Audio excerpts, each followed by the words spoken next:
What's going on, y'all? It is DJ Trice, and welcome to the very first episode of The Post Up. Now, for those of y'all who are not new to my YouTube channel and been here for a while, you know I've been talking about sports on here for a minute.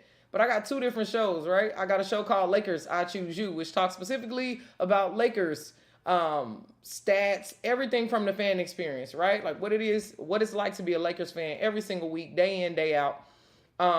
As well as like new things that the Lakers got coming on, all those kinds of things. So that's Lakers, I Choose You. And then I have another show with the LA Sparks. It's called The Spark, and it's a fan commentary podcast, same format, right? I'm an LA local, so of course I talk about LA sports, right? I thought going into 2024, since the sports thing has been going well, and there's so many of y'all that have been commenting on my shorts and doing so many different things, I thought that it would be super amazing to just start a basketball show. So my intention coming into the post up is for me to have a weekly live stream where I can talk about whatever it is I want to talk about basketball. That might be men's basketball, women's basketball, college basketball, international basketball, whatever it is. Stay posted up right here with me, right? Cute name, The Post Up. You get it. So jumping right into today's episode, y'all. First of all, I hope everyone had a great holiday weekend. I am going to admit straight out the gate, I was not watching basketball like that over the holiday season. From December 7th all the way until now, which is January 8th. So I took about a month break. I was still on ESPN. I was still on the NBA League app. I was kind of watching and just being a fan. I think it's important for us, I mean people who make sports content, to kind of take a break from always criticizing, which is not what I do at all. I'm really just celebrating and I'm joking around more than anything else, right? So it's important that we take a break from being this version of ourselves and kind of remember why we like these sports, right? I'm a fan of all the different players. I'm a fan of basketball in general. So I think this year is really my year to just define where I'm going with this, right? And that's basketball. I don't talk about football. I mean, there's really not any other sport that can keep me interested. I play basketball, you know what I mean? Like I've always been a part of the basketball scene. So you'll hear me more now than ever calling myself an NBA hoops culture, a basketball hoops culture commentator. That's just what it is. I'm talking about hoops culture. I'm joking around. I'm also smart. You know what I mean? I actually am the co-host for LA Sparks Weekly Show, which is on Infinity TV, is another channel here. You'll be able to look on my profile and look at some past shows that we did last season. But I'm actually on court doing an entertaining kind of show for the LA Sparks as well. So same old me, just a different format, y'all. I want to talk about more teams than just LA sports. So today, on today's show, let's see what we got. Every show, I'm gonna have a little post-it note because it's a post up, right? 2 on the nail. All right, you get it. Anyway, here's what we'll be talking about on today's show.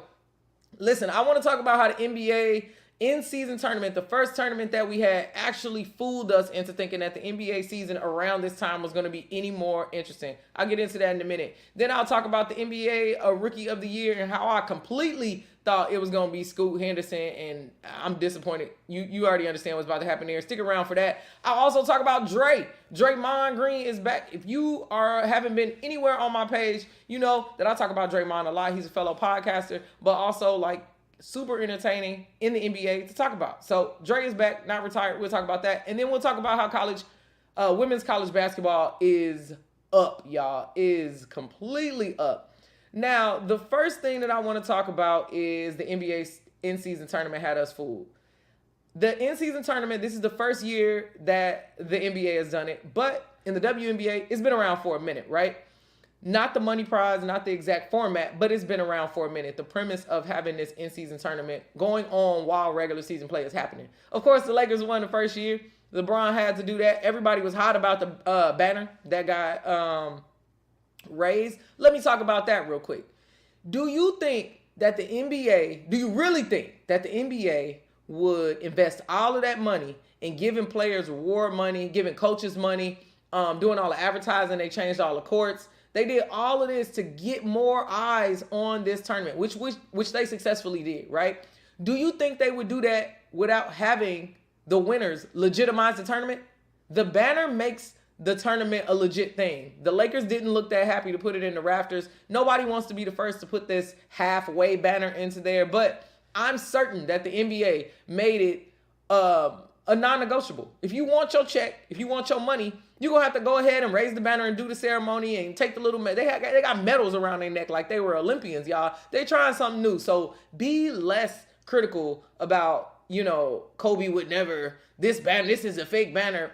Think about seriously what the NBA had to do. It's the first time that they had this thing, right? So they had to go in and have the players who won legitimize the tournament. That's all it is. Now, I will say the tournament was mad exciting. The tournament was very exciting. I don't think anybody would not agree with me that the tournament was super exciting and brought more life to the game for us, right? Again, I always talk about how I don't watch Lakers basketball during the holiday season. Traditionally, they do terribly. To be real, I mean, I don't know what it is. It's this holiday slump. A lot of players probably get it. I don't know what the statistic is, and maybe I'll look more into it, but it's not exciting basketball this time, and that is why they did the in-season tournament, to make sure that viewership was there at the beginning, middle, and closer to that holiday season, so they could make sure that people were watching the Christmas game and all those kinds of things, right? So I was coming off of that, and we all were coming off of that. The Lakers won, and then they went like 2 for 7 after the tournament, and it's like, dang, are we losers? We suck right now, is what LeBron said. And I just think that it's one of those things. Like, you get this big dopamine rush when you're working toward this goal. It's money in front of you. You got all these things happening. It's like, then you won. You won. And this is why Dak don't want to wear the hat. Hate to talk about football, but when people win in-season tournaments, and Jimmy Butler even, let's talk about basketball with the Eastern Conference Finals. He didn't wear the hat. He said, job's not done. This is why people do that, because once you get that dopamine hit, it's least likely that you're going to chase the rest of your season like that. And I think that's what's happening with the Lakers. We just not doing the little things, as well as other teams. You know what I mean? There were other teams who showed up in the tournament. The Pelicans got blown out during my holiday break. I also went to go see the Pelicans. Who did they play? They played Houston. I was in New Orleans, and I went to go see that game. Nobody was even trying. It was like a JV game. But I will say that New Orleans, the Pelicans, they food inside the arena is just A1. They got shrimp nachos, like 4 different kinds of beers. I mean, the hospitality and the in-game experience. I mean, the DJ was fired. The game was just the worst part of the whole experience, to be honest. And I'm not trying to be mean or facetious. I'm just being for real, y'all. We left a little bit early because we didn't want to, deal with the traffic. But the Pelicans was losing. So it's like, I done came all the way around the country for this. But it was cool to see Zion in person and all of those. It was a okay-ish game. About the second time I seen Dylan play. So I said all of that to say this. The in-season tournament had us excited, and it fooled us into thinking that there was going to be so much more excitement into this January, and we just kind of got dumped into it. And that's just natural. It's just human emotion, because we were looking forward to that, and there was so much going on with that it's crazy that it ended the way that it ended. All right. Let's go on and let's talk about the Rookie of the Year. Now, this is a article on NBA.com straight out the gate. I'm starting off, y'all know, and if you probably don't know, let me just confess. I thought coming into the NBA season that Scoot Henderson was going to win the whole thing for the rookies. His body was built. He had G League experience. His attitude seemed good. It seemed like he was the one. But I forgot Chet was injured. And this is Chet's rookie season. So Chet has been showing out like none other, to be honest, and is my new front runner for the MVP. I think that what the Thunder are doing in Oklahoma City and being that young team and actually executing and being these people and Shy and all of the people who are there, like, I mean, honestly, they're a young team. They playing well. They playing like they want to win, and they disrupting the league right now. They disrupting all of these huge teams like the Suns, right? Like Phoenix. You got these people with all these super players. Again, Golden State. There's a lot of teams that they playing with legacy players that they can't beat because they got that energy. They also playing really well. They 3-point shooting. Chet is doing an amazing job. Look at these stats, y'all. 17 points per game, 7.6 rebounds, 2.7 blocks per game. Now, Wemby has more blocks than Chet. Wembanyama, right? 18 points, 10.2 rebounds per game, and 3 blocks. He's holding it down, and you would think that he would be the rookie of the year, leading rookie of the year. But Oklahoma City is doing so well, y'all. Oklahoma City is doing so well that the win ratio is what's throwing Chet over the top. And then you got Jaime for the Miami Heat. I didn't even see him play before. That's a mistake. Okay, why does man want higher up in the draft? Because he is balling for the Miami Heat. Brandon Miller is holding it down for Charlotte, of course. But Charlotte, again, is not winning, so it's hard to tell. Derek Lively, I think, is out for injury, but has really been holding it down as a center for the Mavericks. And the Mavs are doing really, really well this year. Podimski, is that how you say his last name? He been balling. He got a little shot. Why would the Lakers pick Shafino over all these people? Shafino is nowhere. Shafino is nowhere over here. Even Ashar Thompson for the Detroit Pistons, he got 9 points per game. I didn't even know he had that many. And here we go, Old Faithful School. He did miss a lot of games. I think he thinks that he still has a run for this Rookie of the Year award, but I just don't see that happening with Chet being as much of an impact on his team that he's been. So that's just my long and short about it. It was always going to be the battle of the big guy because of Chet and Wemby. They talk Wemby up a lot. Wemby's not playing bad. His team is just bad. And that's it. He's making a lot of questionable decisions. There was a game that just passed where he didn't take the winning shot. He ended up passing it, and they ended up losing. So, you got a lot there. So, my new pick, if I can be redeemed, because I don't think Scoot, I need to adjust. This is like that trade deadline, right? You make a prediction, and then it don't go nothing like you predicted. So, my new prediction for Rookie of the Year is going to Chet. I ain't even watching that many of the Trailblazers games. I'm glad Dame got out of there. I know I was joking, but it's like, gee, I don't know what they're doing over there. And hopefully they can get a lot better. Let's move on to the Draymond conversation, y'all. Now, Draymond Green is one of my favorite players because he's from Michigan. He's a tell it like it is kind of guy. He ain't afraid to foul, which really does it for me. It makes me feel like he's hustling. It makes me feel like he has some emotional stake in the game. Lately, he's been taking it too far. And my take on that is because he's probably emotionally like not there. To be with Golden State, who won all those consecutive, they won 4 rings. They a championship team, and to slowly start to be outpaced. And for things to change, and now the Denver Nuggets is winning, and it's like you think it's going to be your year, and it's not. There's a lot of physical frustration that comes with that. I don't know what it's like to work at a contact sport for my full-time job, but I can imagine that if I was Draymond, it would be extremely hard for me to contain that. I don't like my job. I don't like being here. I'm ready to go. So before he even made the statement and got the indefinite suspension or any of those things, I called that Draymond wanted to retire. And rightfully so. Everybody don't have to do a LeBron 21 season kind of situation. Some people can just leave. You feel me? Some people can leave and just leave it where it's at. And he's already has had a successful career in podcasting and talking about sports and being entertaining. I love Draymond. A lot of people love Draymond. He's a great guy. I thought he was going to retire. And it just came out today that he was talking to Adam Silver. And Adam Silver was also, he told Adam Silver after the game that he got the indefinite suspension on, that it was all becoming too much for him and that he wanted to retire. I said that. Adam Silver said he wasn't going to let him make a rash decision and that he was going to get him the help that he needed, basically. So this is something that just recently came out. I applaud Draymond for coming back. I don't think he's going to be around for too much longer. And to be honest, Draymond ain't got no more to prove. I think he should just go ahead and retire.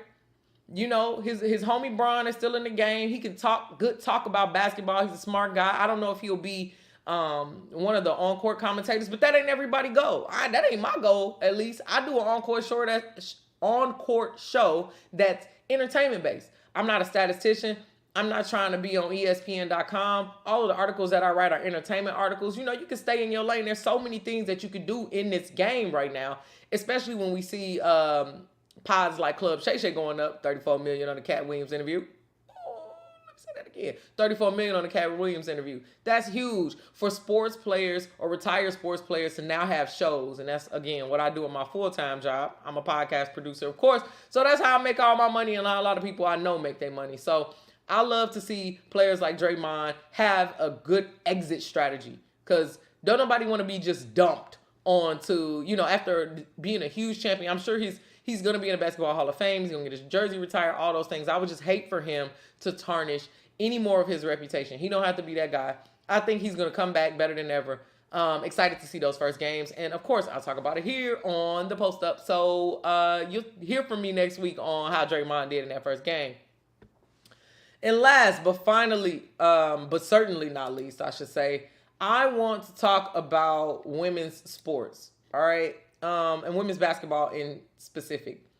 Let's talk about women's, right? Women's basketball. I'm showing you the USC page right now because I am here in LA, and even though I went to Purdue, I'm now a Pac-12 fan because all of these sports are right down the street from me. Juju Watkins was one of the top picks going into college, one of the top ranked players, I should say. She's doing an amazing job for the USC Trojans. They're 12-1.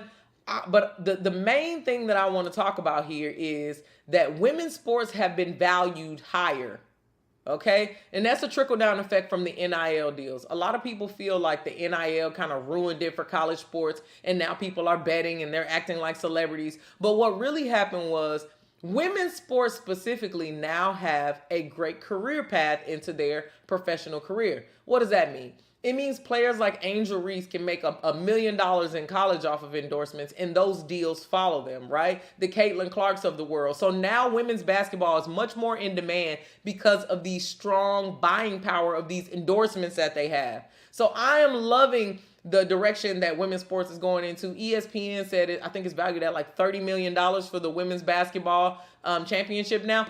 Huge.